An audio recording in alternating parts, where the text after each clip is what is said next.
There's no feeling more intense than starting over. If you deleted your homework the day before it was due, as I did, or if you left your wallet at home and you have to go back after spending an hour in the commute. If you won some money at the casino and then put all your winnings on red but it came up black. If you got your best shirt dry cleaned before a wedding and then immediately dropped food on it. If you won an argument with a friend and then later discovered that they just returned to their original view. Starting over is harder than starting up.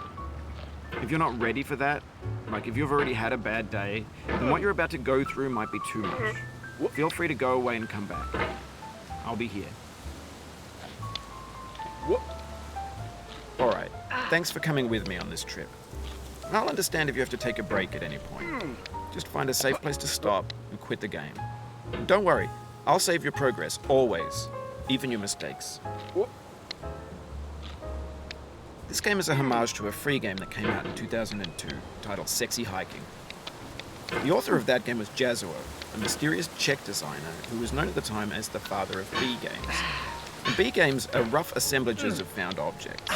Designers slap them together very quickly and freely, and they're often too rough and unfriendly to gain much of a following. They're built more for the joy of building them than as polished products. In a certain way, Sexy Hiking is the perfect embodiment of a B game. It's built almost entirely out of found and recycled parts, and it's one of the most unusual and unfriendly games of its time. In it, your task is simply to drag yourself up a mountain with a hammer. And that act of climbing, in the digital world or in real life, has certain essential properties that give the game its flavor. No amount of forward progress is guaranteed.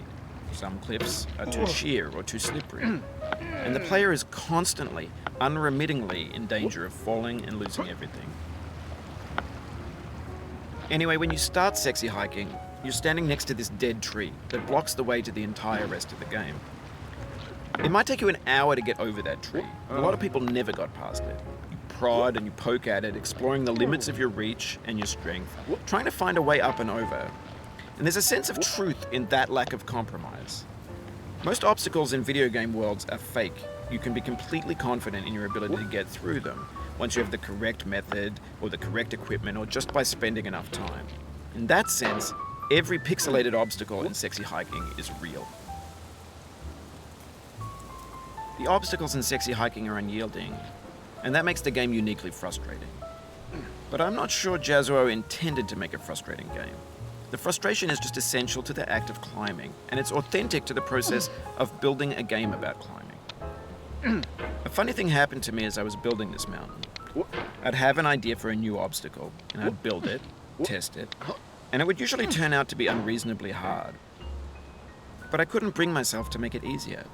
It already felt like my inability to get past a new obstacle was my fault, as a player rather than as a builder. Imaginary mountains build themselves from our efforts to climb them, and it's our repeated attempts to reach the summit that turns those mountains into something real.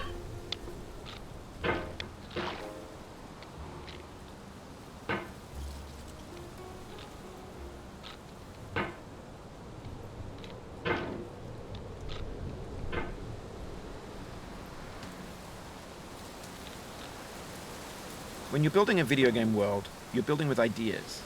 And that can be like working with quickset cement.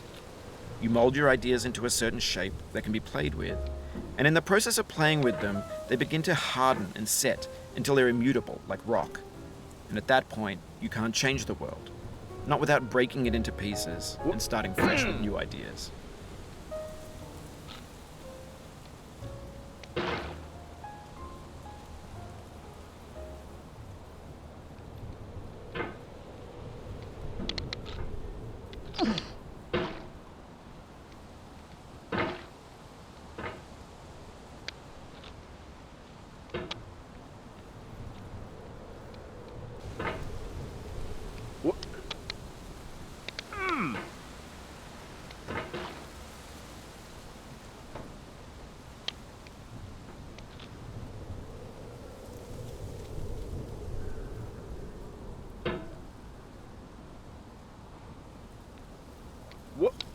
For years now, people have been predicting that games would soon be made out of prefabricated objects, bought in a store and assembled into a world. And for the most part, that hasn't happened. Because the objects in the stores are trash. I don't mean they look bad or that they're badly made, although a lot of them are. I mean they're trash in the way that food becomes trash as soon as you put it in the sink. Things are made to be consumed and used in a certain context. And once the moment is gone, they transform into garbage. In the context of technology, those moments pass by in seconds. Over time, we've poured more and more refuse into this vast digital landfill that we call the internet. It now vastly outnumbers and outweighs the things that are fresh and untainted and unused. When everything around us is cultural trash, trash becomes the new medium, the lingua franca of the digital age. And you can build culture out of trash. But only trash culture. Be games, be movies, be music, be philosophy. Maybe this is what digital culture is. A monstrous mountain of trash, the ash heap of creativity's fountain. A landfill with everything we ever thought of in it. Grand, infinite, and unsorted.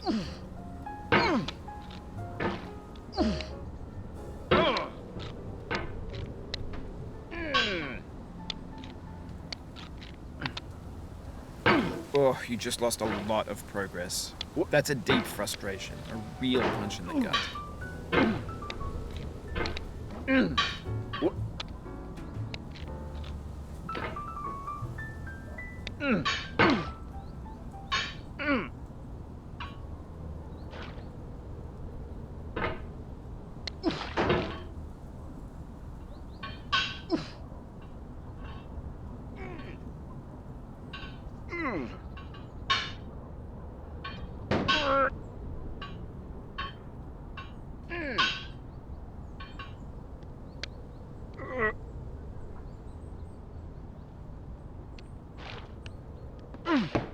There's 3D models of breakfast, Gen X's fanfic novels, scan magazines, green screen Shia LaBeouf, banned snuff scenes on LiveLeak.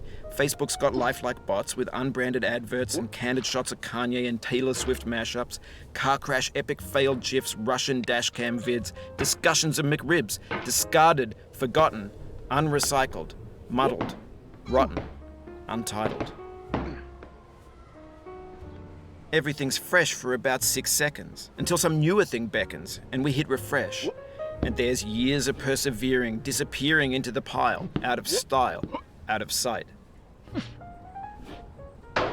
In this context, it's tempting to make friendly content that's gentle, that lets you churn through it but not earn it. Why make something demanding if it just gets piled up in the landfill, filed in with the bland things?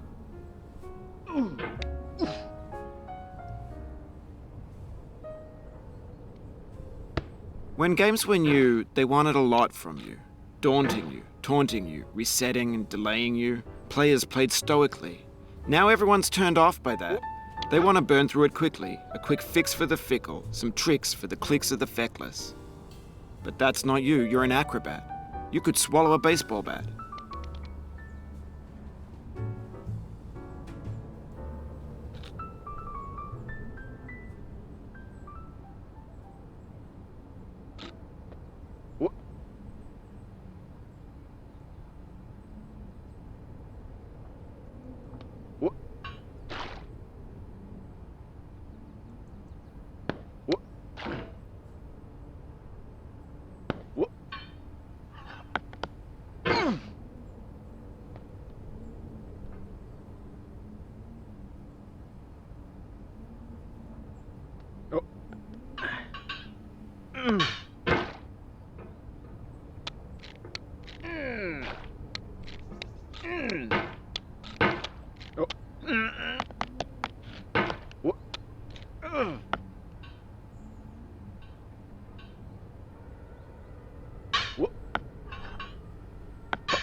You'll be back here again and again.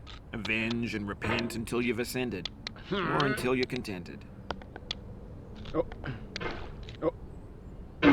Oof, sorry about that.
Now I know, most likely you're watching this on YouTube or Twitch, while some dude with 10 million views does it for you, like a baby bird being fed chewed up food. That's culture too.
What?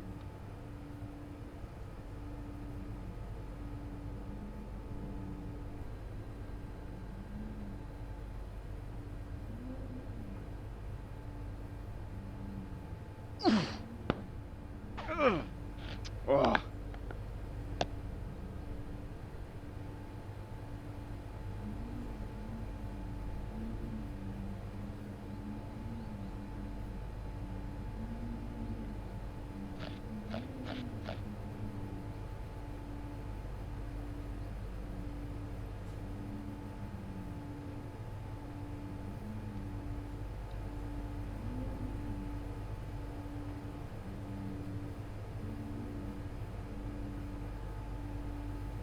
What?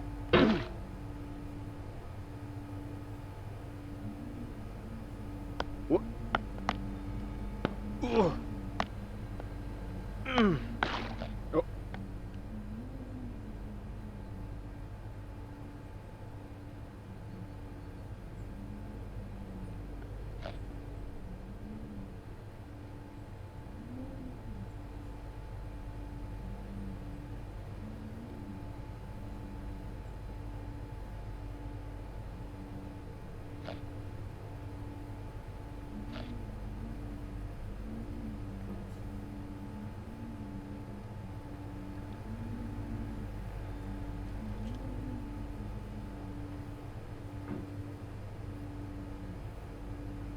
What?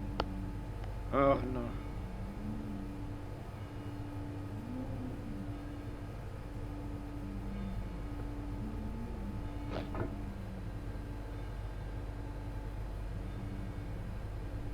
But on the off chance that you're playing this, what I'm saying is, trash is disposable, but maybe it doesn't have to be approachable.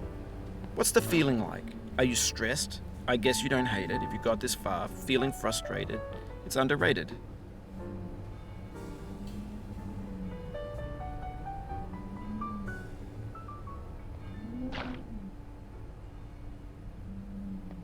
What? An orange is sweet, juicy fruit locked inside a bitter peel. That's not how I feel about a challenge. I only want the bitterness. It's coffee.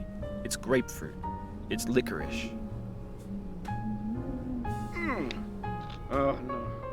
Oh, it happened again. Keep on trying. Don't let it get to you. What? What? Oh. This thing that we call failure is not the falling down, but the staying down. Mary Pickford.